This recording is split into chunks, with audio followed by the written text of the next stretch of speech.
Ya. Listo. Listo.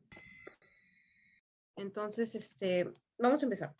El día de hoy tengo una clase bastante bonita y que les va a servir también bastante para pediatría. Si se dan cuenta, bastante de las cosas que hemos visto en nutrición nos sirven bastante para pedi. Se le va a hacer mucho más fácil en el curso. Entonces, vamos a definir primero lo que sería programación metabólica. En realidad va a ser un proceso de adaptación. ¿Sí? Proceso de adaptación. Es un proceso de adaptación a un estímulo. Estímulo nutricional. Sí, chicos. Y también otros factores ambientales, pero todo esto es durante el periodo,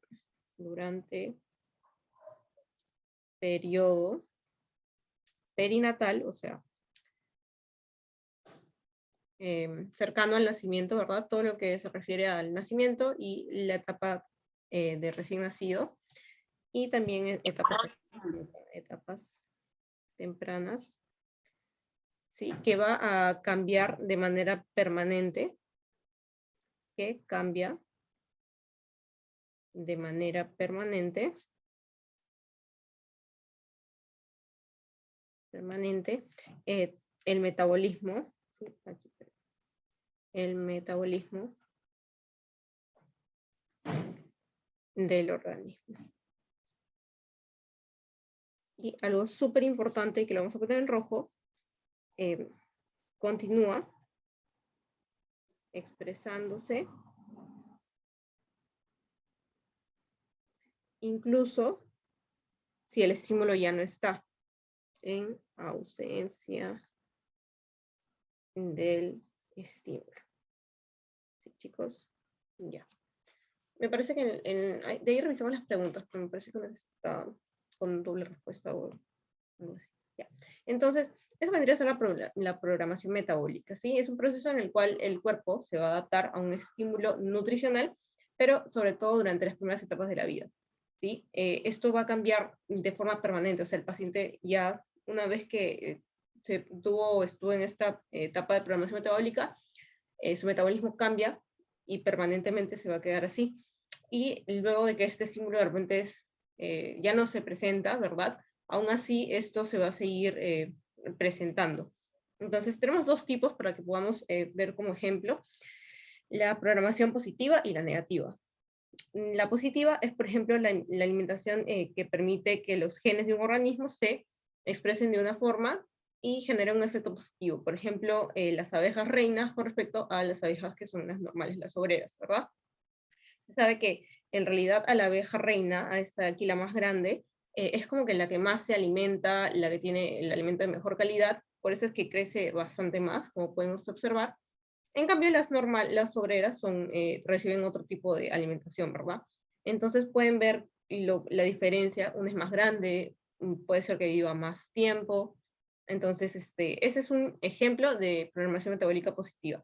Pero una negativa, por ejemplo, es la restricción de alimentos o el consumo de alimentos que tienen baja calidad, y estos mismos van a predisponer al padecimiento de enfermedades en la adultez. Por ejemplo, en la Segunda Guerra Mundial, en cualquier momento en el que hayamos vivido una etapa de hambruna, ¿verdad? Por ejemplo, se sabe que en la Segunda Guerra Mundial se hicieron estudios de las madres que tuvieron bebés durante esta etapa y que no se alimentaban bien. Todos los bebés nacieron con bajo peso y a la larga desarrollaron enfermedades, que vamos a ver más adelante. Y aquí tenemos otra definición bastante importante, que en verdad es un poco parecida a la programación metabólica. Creo que sí estaba bien la pregunta, al final vemos eso. Pero se refiere a lo que es epigenética, ¿sí? Esta es la definición, miren. Son cambios que se dan en la expresión de los genes, o sea, en el fenotipo, ¿verdad? Cambios en el fenotipo, efecto de un estímulo del cual estábamos hablando, sin alterar el ADN, pero que persiste cuando ya no está el estímulo. ¿Ya? Es bastante parecido, ¿ya? Pero si les viene, les va a venir tal cual la pregunta, ¿verdad? Tal cual está la definición. Y puede ser transmitido a la siguiente generación, o sea, al papá, al hijo y al hijo y al nieto, ¿ya? Entonces, eso es la epigenética y ahora vemos lo que son mecanismos. Hay distintos mecanismos, eso no es muy importante, en verdad. Son cambios en la expresión de los genes, cambios en genes blanco, en proteínas de los genes.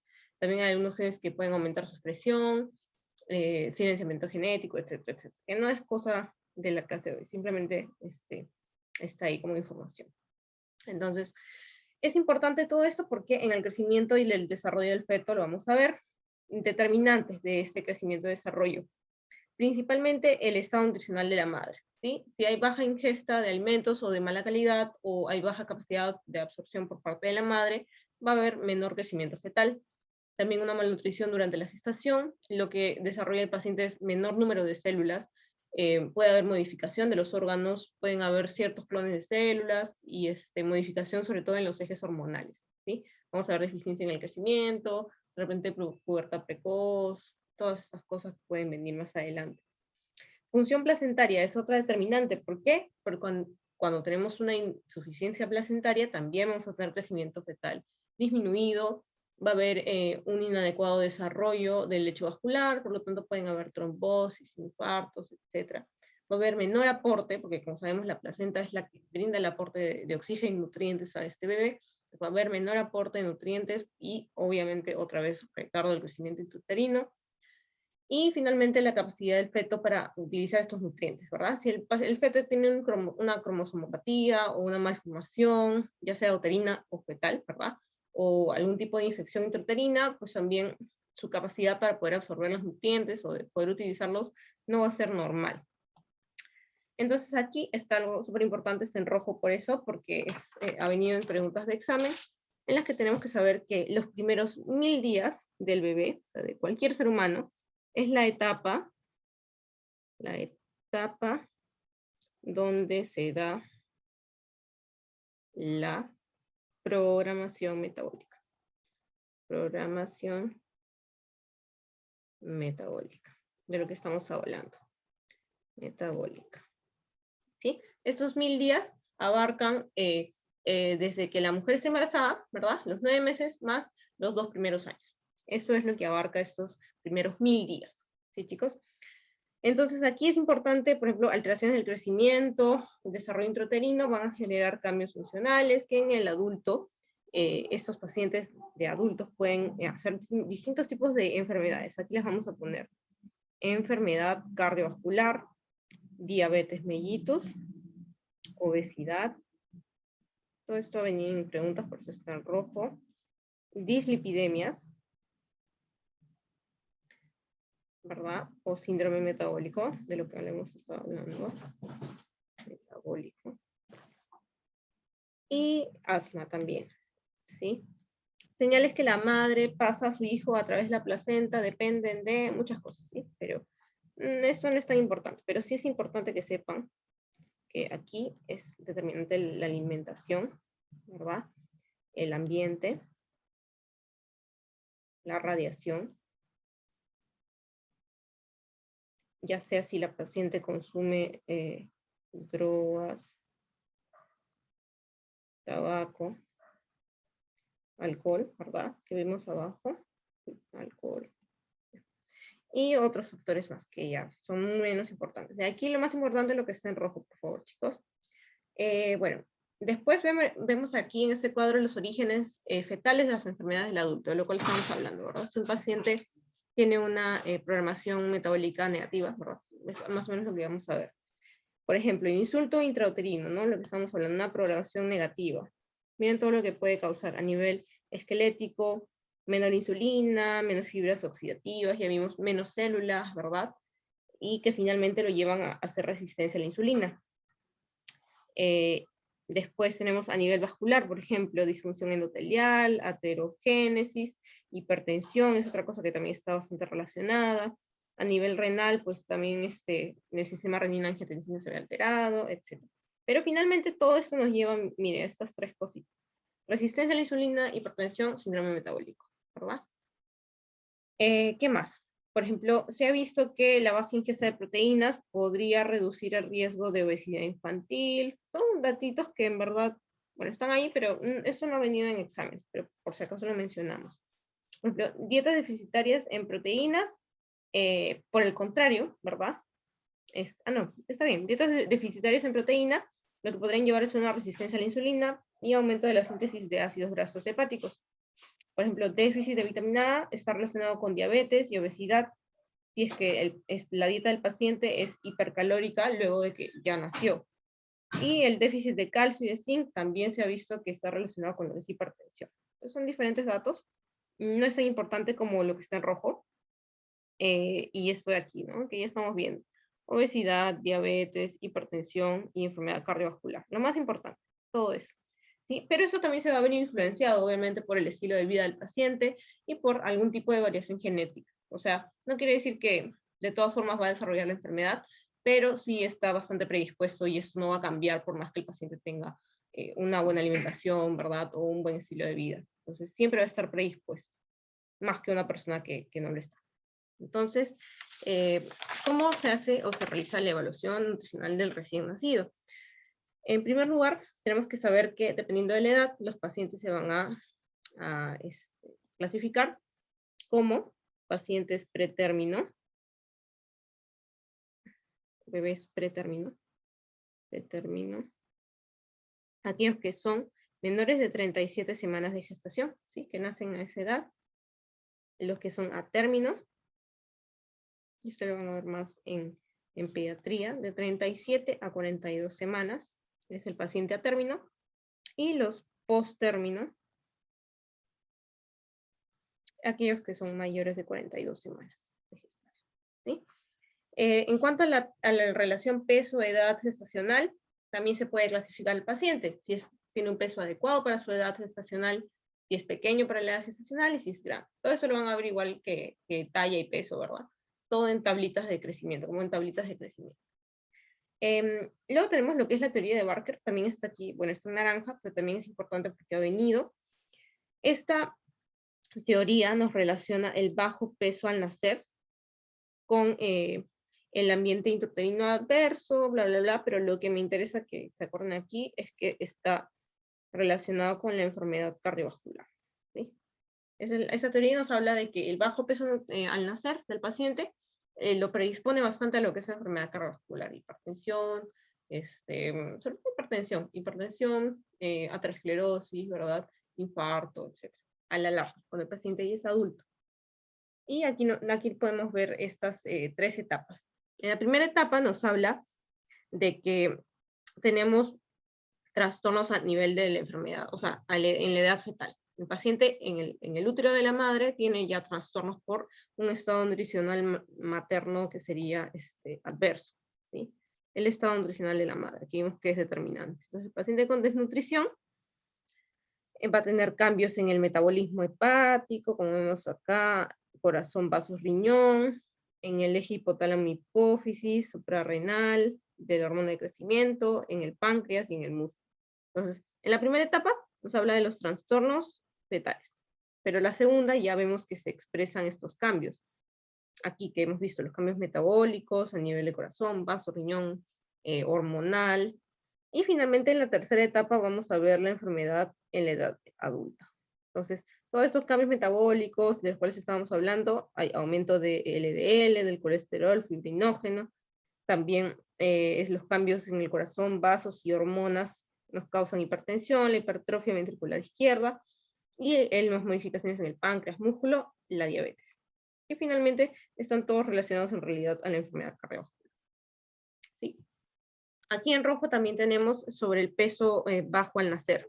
Esto lo definen como un peso al nacer menor de 2.5 kilogramos, lo cual, como podemos observar, está relacionado con un aumento de 2 veces el riesgo de tener enfermedad cardiovascular en cuanto a lo que es hipertensión, y aumenten, miren, de 7.5 veces más el riesgo de diabetes mellitus, o la intolerancia a la glucosa cuando el paciente ya es adulto. También tenemos un estrés metabólico postnatal secundario al consumo de energía excesivo, que es el síndrome metabólico, ¿verdad? Están estos pacientes predestinados realmente a hacer ese síndrome metabólico. ¿Qué es de lo que les he estado hablando en algún momento en alguna otra clase? Que el paciente que tiene un bajo peso al nacer está acostumbrado a que no haya nutrientes y pues cuando los tiene, los trata de almacenar al máximo esperando que otra vez llegue un momento en el que vayan a necesitar estos nutrientes, pero que ahora sí tengan con qué suplir esas necesidades. Entonces el paciente, como dice aquí, estará preparado para el ambiente adverso con poco aporte de nutrientes. Y por el otro lado tenemos lo que es la macrosomía, ¿verdad? El peso al nacer mayor de 4 kilogramos. Estos suelen ser pacientes, hijos de gestantes que son obesas o que tienen diabetes, ¿sí? Y obviamente estos pacientes tendrán mayor riesgo de enfermedades, pero sobre todo, como podemos ver, a cáncer y enfermedades relacionadas al envejecimiento. Y bueno, y esta es una de las finales, algo súper importante a nivel postnatal, ya luego que el paciente ya no es perinatal, sino los primeros meses, ¿verdad? Es la lactancia materna exclusiva. Recuerden que por lo menos debe ser por 6 meses. Esto ha demostrado que puede reducir el riesgo de sobrepeso y obesidad en un 22%, los niveles de colesterol también. Y miren, solamente durante 3 meses ya disminuye el riesgo de síndrome metabólico y la presión arterial. Y también el riesgo de diabetes tipo 1 y 2. En cambio, lo que son las fórmulas lácteas, sí vamos a tener que, como podemos ver, bastantes alteraciones. ¿Sí? O sea, eso no es determinante, como les menciono, pero sí es una etapa de la programación metabólica. Recuerden que esta dura hasta los 2 años. Entonces, como podemos ver, miren, a la adultez está relacionado a la obesidad y síndrome metabólico. ¿Puedes bajar un poco? Hiperfagia también, hiperinsulinemia, todo eso de aquí que vemos, que es producto en realidad de la alimentación con fórmulas lácteas, nos lleva a lo que es obesidad y síndrome metabólico, ¿sí? Finalmente, pues el tratamiento en realidad como es genético, ¿verdad? En verdad no hay mucha intervención que se pueda realizar. Sobre todo lo más importante, ¿ya? Nada de epigenética, eso no tendría mucho sentido, sino esto de aquí, en la prevención. El tratar de llegar en el embarazo, o sea, desde antes de estar embarazada, preparar a la paciente para que tenga un buen embarazo, que esté bien nutrida, que se tome el ácido fólico, evitar malnutrición, sobrepeso, obesidad, ¿verdad? Evitar la ganancia excesiva de peso. Sí, recuerden que hay un peso normal que la paciente debe subir durante el embarazo, dependiendo de su IMC. Promover el control prenatal, eso es sumamente importante, tienen que ir siempre periódicamente y cuando les toca sus controles, sobre todo los últimos 3 meses, ¿sí? El último trimestre es uno de los más importantes, ya sea para poder identificar, por ejemplo, diabetes gestacional, preeclampsia, cualquier tipo de enfermedad. Tiene que recibir sus suplementos de calcio, de hierro, ácido fólico, también sumamente importante. La lactancia materna por lo menos los 6 primeros meses de vida, recuerden, y si es posible hasta los 2 primeros años, ¿verdad? 2 primeros años. Evitar, obviamente, alcohol, tabaco y otras sustancias. En programas de nutrición también, siempre recuerden de dar las mejores recomendaciones, ser bastante claros con los pacientes sobre qué puede hacer, qué no puede consumir, y hacer bastante énfasis en lo que son sus controles prenatales, sobre todo ahí porque en los controles prenatales puedes ver a la paciente y si algo se olvidó o si te faltó decirle algo en un control, se lo puedes volver a decir. Es muy, muy importante que acudan a los controles, ¿sí? Y finalmente educar a la población sana, ¿sí? Para que desde antes de que la paciente se embarace ya sepa todos los pasos que tiene que seguir para que su bebé finalmente se desarrolle bien y tenga una programación metabólica que sea positiva. ¿Sí, chicos? Esa es la clase de hoy. Recordar todo lo que está en rojito, ¿sí? Recordar la definición. En realidad es un proceso en el que el cuerpo se adapta gracias a un estímulo, que puede ser positivo o negativo, ¿verdad? Y que finalmente cambia por completo y permanentemente nuestro metabolismo, y que luego de que se quite este estímulo, ya sea la desnutrición, ¿verdad? O un estímulo positivo como una buena alimentación, la lactancia, luego de que esto ya se quitó, sigue expresado. ¿Va a ser positivo o va a ser negativo? ¿Sí? La definición de epigenética, no se olviden. Los primeros 1000 días, todo esto que está aquí, estos primeros 1000 días, muy importante, recuerden que es desde que la paciente se embaraza hasta los 2 años siguientes del bebé. Estas enfermedades que están bastante relacionadas, que han venido en exámenes, eso también, recuerden que está relacionado a la diabetes, hipertensión, síndrome metabólico, enfermedad cardiovascular. En cuanto a la teoría de Barker, recuerden, que relaciona la enfermedad cardiovascular con el bajo peso al nacer. Y acá más que nada eso. Y sobre la lactancia, lo que hemos hablado, ¿sí? Que debe ser mínimo 6 meses hasta 2 años. Todo esto va a reducir, como vemos, bastantes predisposiciones a hacer enfermedades. Y finalmente, que lo más importante en cuanto a la programación metabólica es el prevenir, ¿sí? No el tratar. No vamos a poder tratar por medio de genética, ¿verdad? Estos pacientes, sino prevenir a la mamá es lo más fácil, es lo más barato, y es lo que se debe hacer. En realidad, en cualquier tipo de enfermedad, ¿verdad? Es muchísimo más barato prevenir una hipertensión, una diabetes, a tratarla en el día a día, ¿sí? Con ella y todas sus complicaciones. Listo, chicos. ¿Tienen alguna pregunta? O si no, para pasarles de una vez el pasito. No, ya. Entonces les mando el pasito. Listo. Hasta las 10. Para ahí terminar, revisamos y ahí se acaba. Mientras que voy viendo la asistencia.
Listo, chicos. Envíen los que faltan para revisar.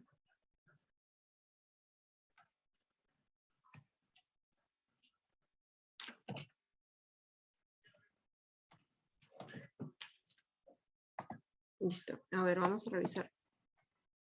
Entonces, la primera pregunta. ¿Los 1000 primeros días de la vida influyen en el desarrollo posterior del niño? Señal error correcto. Justo hablamos de eso, ¿verdad? Sería la que dice aquí, ¿no? Periodo de tiempo que inicia desde la concepción, ¿verdad? Desde que el paciente es concebido, los 9 meses de embarazo, hasta los 2 primeros años de vida del paciente. Esa sería la respuesta. La número 2 nos dice, fenómeno que se refiere a los cambios de expresión en los genes, o sea, en el fenotipo, por efecto de un estímulo sin alteración de la secuencia de ADN, que persiste aun cuando ya no existe el estímulo, y puede ser transmitido a las siguientes generaciones. Así tal cual se los puse, ¿verdad? Epigenético. Ya, la epigenética.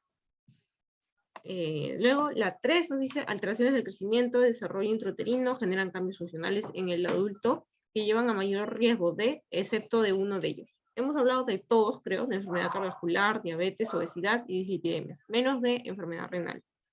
Que, bueno, de todas formas tendrá algún caso, algún tipo de alteración, pero no hemos visto en la clase, no lo mencionan. Y finalmente la teoría de Barker, que ya vimos, era bajo peso al nacer con enfermedad cardiovascular, ¿verdad? Entonces, la teoría de Barker correlaciona el ambiente intrauterino adverso con enfermedad cardiovascular. ¿Sí, chicos? ¿Tienen alguna pregunta? ¿Está claro? Creo que está claro, ¿no? Sí, Paula, hasta el momento todo claro. Gracias. Ya, chicos, entonces, eso es todo. Descansen y ya nos vemos la próxima semana, ¿sí? Chao, chicos, cuídense mucho. Chao, gracias. Gracias, Pau. Gracias, Paula. Buenas noches.